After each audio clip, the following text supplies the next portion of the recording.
Di nga pinayagan. Pre, di nga pinayagan. Ano ba yun?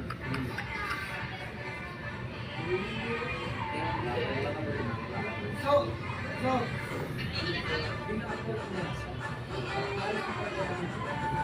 kaya nga, dapat nga, dapat nga nasasabi ka lang.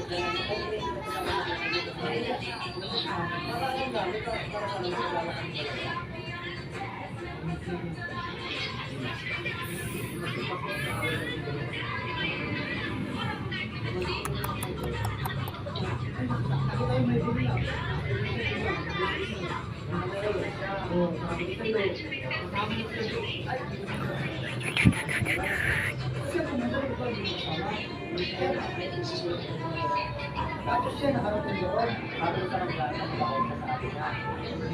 Kaya sa kanya,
Kaya naman.